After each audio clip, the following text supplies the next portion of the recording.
हर हर महादेव दोस्तों, आप सभी को सावन की बहुत ढेर सारी शुभकामनाएं। हे भोलेनाथ बाबा, आपकी इस वीडियो को जो भी लाइक करे और चैनल को सब्सक्राइब करे, उसके जीवन में कभी दुख दर्द मत आने देना दोस्तों। आज की वीडियो में हम आपको बताने वाले हैं सावन के कुछ ऐसी जानकारी जो बेहद ही खास और बेहद ही जरूरी है आपके लिए जानना। सबसे पहले हम आपको बताएंगे कि सावन महीने की शुरुआत कितनी तारीख से हो रही है और आपको कौन सी ऐसी चीज है जो सावन के महीने में अपने घर ले आनी है, जिससे कि आपकी हर एक मनोकामना और आपकी हर एक इच्छा अवश्य ही पूरी हो और भगवान भोलेनाथ का आशीर्वाद आपको मिले। मित्रों, आपको हम बता दें कि इस बार भगवान भोलेनाथ अपने भक्तों पर बहुत ही ज्यादा प्रसन्न है, इसलिए इस बार भक्तों की हर एक मनोकामना अवश्य ही पूरी होगी अगर वह अपने घर पर यह छोटी सी जो इस वीडियो में बताई गई है वह चीज अपने घर ले आते हैं। तो मित्रों, इससे पहले हम जानेंगे कि सावन का महीना कितनी तारीख से लगने जा रहा है। उसके बाद फिर हम जानेंगे कि कौन सी ऐसी चीज है जो आपको सावन महीना शुरू होने से पहले अपने घर जरूर ही लानी है। चलिए सभी बातों को हम जान लेते हैं। इस साल का सावन बहुत खास है क्योंकि इसकी शुरुआत ही भगवान शिव के दिन यानी सोमवार से हो रही है। साथ ही इस सोमवार को प्रीति आयुष्मान योग के साथ सर्वार्थ सिद्धि योग भी बन रहा है। इसको लेकर ऐसी मान्यता है कि जो भी इस योग में पूजा करता है उसको भगवान शिव से कई गुना फल की प्राप्ति होती है। इस साल का श्रावण मास 22 जुलाई 2024 से शुरू होगा और 30 दिन यानी लगभग एक महीने बाद 19 अगस्त 2024 को खत्म होगा। इस पावन माह में घर में जरूर लाएं, कुछ चीजें बनी रहेगी। सुख समृद्धि। सावन का महीना शिव भक्ति के लिए विशेष माना जाता है। ऐसा कहा जाता है कि यदि इस सावन महीने में आप अपने घर में भगवान शिव से जुड़ी कुछ चीजें घर लाते तो आपके लिए बहुत शुभ माना जाता है।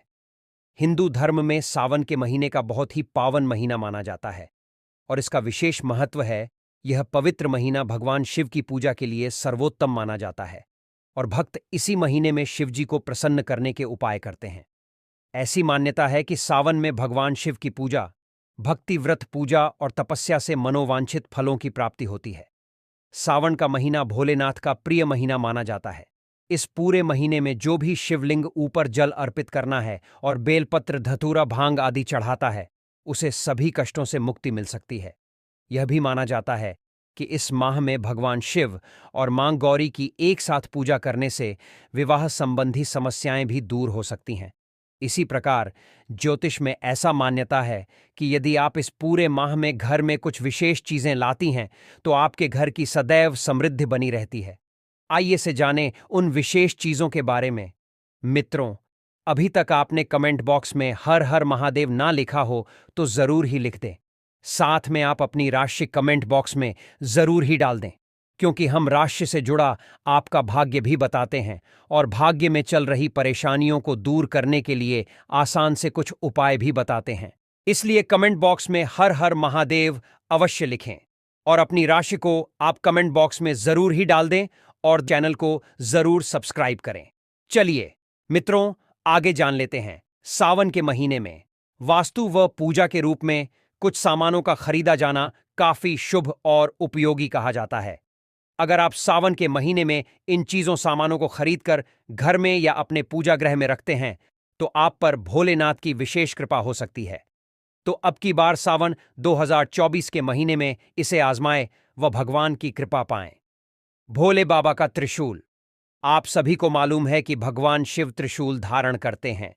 इसको लेकर ऐसी मान्यता है कि जिस घर में भगवान शिव का त्रिशूल पाया जाता है वहां पर नकारात्मक ऊर्जा प्रवेश नहीं किया करती है। इसलिए सावन के पहले सोमवार को आप अपने घर में चांदी या तांबे का त्रिशूल खरीद कर ला सकते हैं। साथ ही इस अपने पूजा घर में रखकर इसकी पूजा कर सकते हैं। नाग नागिन का सुंदर जोड़ा आपने तस्वीरों में देखा होगा कि भगवान के गले में नाग लिपटा होता है। नाग नागिन को भगवान शिव के शरीर का आभूषण कहा जाता है, इसलिए सावन में चांदी या तांबे का नाग नागिन का जोड़ा लाकर घर में पूजा करनी चाहिए। इससे घर में सर्पदंश से किसी की मृत्यु नहीं होती है। साथ ही अगर इसे घर के मुख्य द्वार के नीचे जमीन में दबा लिया जाए तो संबंधित व्यक्ति के जीवन के रुके कई कार्य बनने लगते हैं। रुद्राक्ष या रुद्राक्ष की माला कहते हैं कि रुद्राक्ष का सीधा संबंध भगवान शिव के शरीर से गिरे आंसुओं से है। हमारे हिंदू धर्म की मान्यताओं में कहा जाता है कि जहां कहीं भी भगवान शिव के आंसू गिरे थे, वहीं पर रुद्राक्ष के पौधे पैदा हुए। इसलिए सावन के महीने में एक रुद्राक्ष या रुद्राक्ष की माला घर में लाना बहुत ही शुभ माना जाता है। आप इसकी पूजा करके इसे धारण भी कर सकते हैं। मां गंगा का पवित्र जल सावन के महीने में गंगा जल से भगवान शिव का अभिषेक या शिवलिंग का जलाभिषेक करने से भोले बाबा की खास कृपा मिलती है। अगर सावन के महीने में आप घर में गंगा जल लाते हैं और उससे भोलेनाथ की पूजा करते हैं, तो आपके सारे विघ्न और क्लेश दूर हो जाते हैं और घर में मंगल होता है। भोलेनाथ का डमरू, यह शिव शंकर का सबसे प्रिय व पवित्र वाद्य यंत्र कहा गया है। शिव की पूजा के समय डमरू की ध्वनि से भोला भंडारी खास तौर पर प्रसन्न होते हैं। इसकी पवित्र ध्वनि से घर की सारी नकारात्मक शक्तियां दूर हो जाती हैं। जीवन में आरोग्यता पाने के लिए भी डमरू की ध्वनि काफी प्रभावी कही जाती है। सावन में डमरू का उपहार देना भी शुभ माना जाता है। चांदी का चंद्रमा, भगवान शिव की तस्वीरों में देखा होगा कि भोलेनाथ के मस्तक पर चंद्रमा विराजित दिखाई देते हैं। सावन महीने में चांदी के चंद्रदेव लाना शुभकारी माना जाता है। इनको अपने पूजा घर में रखकर इनकी नियमित पूजा करें। सावन मास के पहले दिन चांदी या पत्थर के नंदी की प्रतिमा को घर में लाकर पूरे महीने पूजा करने से घर के आर्थिक संकटों से छुटकारा मिल जाता है। जलपात्र या कलश, गंगा जल शिव जी को अत्यंत प्रिय माना जाता है। चाहे तो सावन माह में चांदी, तांबे या पीतल का जलपात्र लाकर उसमें शुद्ध स्वच्छ निर्मल जल भरें और प्रतिदिन उसी से भोलेनाथ का जलाभिषेक करें। भस्म, धर्मशास्त्रों की मान्यता के अनुसार भगवान भोलेनाथ को चिता भस्म अति प्रिय है। इसलिए सावन के इस पावन अवसर पर अपने घर में भस्म जरूर लाकर रखें और पूजा करते समय शिवलिंग पर भस्म चढ़ाएं। इससे भगवान शिव जल्दी प्रसन्न होते हैं। गंगा जल, हिंदू धर्म में मान्यता है कि गंगा शिव जी की जटाओं से निकली है। इसी वजह से गंगा के जल को अत्यंत पवित्र माना जाता है और इससे घर का शुद्धिकरण होता है। सभी हिंदू घरों में पवित्र गंगा जल पूजा के स्थान में अवश्य रखा जाता है। यदि आपके घर में गंगा जल नहीं है, तो आप सावन के महीने में इसे घर जरूर लाएं। इसके साथ ही मान्यता यह भी है कि सोमवार के दिन शिवलिंग पर गंगा जल से अभिषेक करने से मनोवांछित फल मिलता है। धार्मिक ग्रंथों के अनुसार यदि आप सावन के किसी भी सोमवार के दिन गंगा जल घर लाकर घर में रखती हैं, तो जल्द ही भाग्योदय होता है। ऐसा करने से घर में सूक्ष्म वृद्धि और धन की वृद्धि होती है। डमरू भगवान शिव का सबसे प्रिय वाद्य यंत्र है। ऐसा माना जाता है कि डमरू की ध्वनि नकारात्मक शक्तियों के प्रभाव को दूर सकती है। इसकी ध्वनि से मानसिक तनाव दूर होता है और घर का वातावरण भी शुभ होता है। यदि आप इस दौरान डमरू घर लाते हैं और नियमित रूप से इसकी ध्वनि घर में गूंजती है, तो आपके जीवन के समस्त कष्टों से मुक्ति मिलती ही मिलती है। चांदी का बेलपत्र भगवान शिव को अत्यंत प्रिय है। ऐसा माना जाता है कि बेलपत्र किसी भी रूप में भगवान शिव को स्वीकार्य होता है, बस उसकी पत्तियां कटी फटी नहीं होनी चाहिए। यूं कहा जाए कि बेलपत्र के बिना भगवान शिव की पूजा अधूरी मानी जाती है। ऐसी मान्यता है कि सावन के महीने में यदि आप भगवान शिव को चांदी का बेलपत्र चढ़ाते हैं, तो यह अत्यंत लाभदायक माना जाता है। इससे आपकी समस्त मनोकामनाएं पूरी हो सकती हैं और कष्टों से मुक्ति मिलती है। शमी का पौधा, शमी की पत्तियां भगवान शिव को मुख्य रूप से चढ़ाई जाती हैं। मान्यता है कि यह भगवान शिव की सबसे प्रिय चीजों में से एक है। सावन के पूरे महीने में यदि आप शमी की पत्तियां शिवलिंग पर अर्पित करती हैं, तो घर में सदैव समृद्धि बनी रहती है। ऐसे ही यदि आप शमी का पौधा घर में सावन के महीने में लगाती हैं, तो सदैव समृद्धि बनी रहती है। यदि आपके घर में शमी का पौधा है, तब भी इस महीने नया पौधा घर में जरूर लाएं। यदि आप सावन के महीने में यहां बताई कुछ चीजें घर में लाएंगे, तो पूरे साल आपके घर में भगवान शिव की कृपा दृष्टि बनी रहेगी। मित्रों, अगर आपको यह जानकारी अच्छी लगती है, तो हमारे चैनल को सब्सक्राइब जरूर करें। प्रिय भक्तों, सावन का महीना भगवान भोलेनाथ का महीना होता है, लेकिन इस पावन महीने में माता तुलसी की भी पूजा की जाती है। आप इस सावन की महीने में माता तुलसी की सेवा के लिए सबसे उत्तम माना जाता है। वास्तुशास्त्र में तुलसी का भी बहुत महत्व होता है। उत्तर दिशा में मिट्टी के गमले में तुलसी का पौधा लगाएं। इससे न केवल घर का वातावरण शुद्ध होता है, बल्कि पूर्वजों का आशीर्वाद भी प्राप्त होता है। कुंवारी कन्याएं, यदि सावन महीने में सावन के इस पावन पर्व सोमवार के दिन अपने हाथ से तुलसी लगाएं, तो उन्हें मनवांछित फल तथा योग्य वर की प्राप्ति होती है। ऐसी मान्यता है, धतूरे का पौधा लगाएं। भगवान शिव को धतूरा बहुत प्रिय है, इसीलिए इसका प्रयोग उनकी पूजा में किया जाता है। मान्यता है कि ऐसा करने से व्यक्ति भयमुक्त होता है और उसके जीवन में समस्याओं का निवारण शीघ्र हो जाता है। सावन के महीने में आप घर के बाहर धतूरे का पौधा लगा सकते हैं। मित्रों, सावन के महीने में कुछ ऐसी कारक होते जो आपको भूल कर भी नहीं करना चाहिए।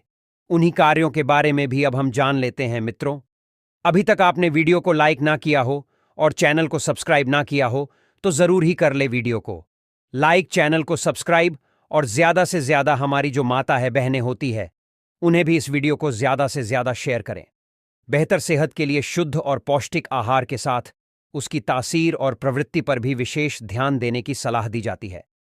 किस मौसम में क्या खाना चाहिए क्या नहीं, इसका आयुर्वेद में विस्तृत अध्ययन मिलता है। हिंदी कैलेंडर के अनुसार इस समय सावन का महीना चल रहा है। यह महीना देश में मानसून का माना जाता है। आयुर्वेद विशेषज्ञों के मुताबिक इस मौसम में सभी लोगों को खानपान को लेकर विशेष सावधानी और सतर्कता बरतने की आवश्यकता होती है। अन्य मौसम में शरीर के लिए फायदेमंद मानी जाने वाली कुछ चीजों का सावन के महीने में सेवन करना कई तरह की समस्याओं का कारण बन सकता है। सावन का महीना मानसून के समय वाला होता है। ऐसे में इस महीने में वातावरण की आर्द्रता के कारण कई तरह के बैक्टीरिया और वायरस के उपजन का जोखिम होता है। ऐसे में खानपान को लेकर बरती गई किसी भी तरह की लापरवाही आप में पाचन तंत्र की समस्याओं का कारण बन सकती है। पत्तेदार सब्जियों की मनाही। वैसे तो हरी और पत्तेदार सब्जियों को पोषण और स्वास्थ्य के लिहाज से काफी फायदेमंद माना जाता है, फिर भी सावन मास के दौरान इनसे बचना चाहिए। इसका मुख्य कारण इन पत्तियों पर बैक्टीरिया या वायरस के उपज का जोखिम होता है। बारिश के दौरान इनका सेवन पित्त रस के अतिरिक्त स्राव का कारण भी बन सकता है, जिसके कारण पेट में कई तरह की समस्याओं का खतरा रहता है। दूध को लेकर क्या है सलाह? दूध को आमतौर पर स्वास्थ्य के लिए अच्छा माना जाता है, लेकिन सावन के महीने में इसका संयमित सेवन करना चाहिए। विशेषज्ञों का कहना है, मानसून के इस मौसम में दूध के कारण शरीर में पित्त रस बढ़ सकता है। दूध की जगह आप दही, लस्सी आदि का सेवन कर सकते हैं। इस मौसम में पाचन स्वास्थ्य को लेकर सावधानी बरतना बहुत आवश्यक माना जाता है। मांसाहार से बचाव धार्मिक और वैज्ञानिक दोनों आधार पर सावन के महीने में मांसाहार जैसे चिकन मांस और मछली आदि के सेवन से परहेज की सलाह दी जाती है। बारिश का मौसम कीटाणुओं के प्रजनन के लिए उपयुक्त होता है। ऐसे में मांस आदि को लेकर बरती गई किसी भी प्रकार की अस्वच्छता इसे संक्रामक बना सकती है। अनहाइजीनिक रूप से इन चीजों के रखरखाव और सेवन के कारण फूड पॉइजनिंग का खतरा हो सकता है। बैंगन न खाएं मानसून। विशेषकर सावन के इस मौसम में बैंगन की सब्जी भी न खाने की सलाह दी जाती है। इसका मुख्य कारण इसमें कीड़ों का होना माना जाता है। इस मौसम में बैंगन में कीड़े पड़ने का खतरा अधिक होता है, जो इस सब्जी को दूषित कर देता है। ऐसे में इसके सेवन के कारण पाचन तंत्र की समस्याओं का जोखिम कई गुना तक बढ़ जाता है। दोस्तों, ऐसे में हम जानते हैं सावन के इस पवित्र महीने में कौन सी गलती नहीं करनी चाहिए, जिससे कि शिव नाराज ना हो। और सावन व्रत में यह फल तो कभी मत खाना, नहीं तो भगवान भोले बाबा आपसे क्रोधित हो सकते हैं। आपका व्रत टूट सकता है। आइए जानते हैं कुछ ऐसी सावधानियां जिसे भूलकर भी नहीं करना चाहिए। दोस्तों, नंबर 1, शास्त्रों में कहा गया है कि व्रतधारी को उधार मांगकर फल आदि नहीं खाने चाहिए। इससे पाप लगता है और व्रत अधूरा रह जाता है। सोमवार का व्रत हो या कोई भी व्रत क्यों ना हो, पड़ोसियों से मांग कर भी व्रत आदि में फल वगैरह नहीं खाने चाहिए। व्रत में उधार मांगकर खाने से व्यक्ति का व्रत झूठा हो जाता है। ईश्वर की शरण में आने पर व्यक्ति को झूठ नहीं बोलना चाहिए, कर्ज नहीं लेना चाहिए, चुगली आदि नहीं करनी चाहिए, उधार मांगकर भी नहीं खाना चाहिए। अगर आपको कोई अपनी मर्जी से खाने के लिए व्रत में कुछ देता है तो उसे आप खा सकते हैं, लेकिन व्रत में कम से कम उधार मांगकर फल आदि नहीं खाना चाहिए। इससे पाप लगता है और व्यक्ति की पवित्रता भंग हो जाती है।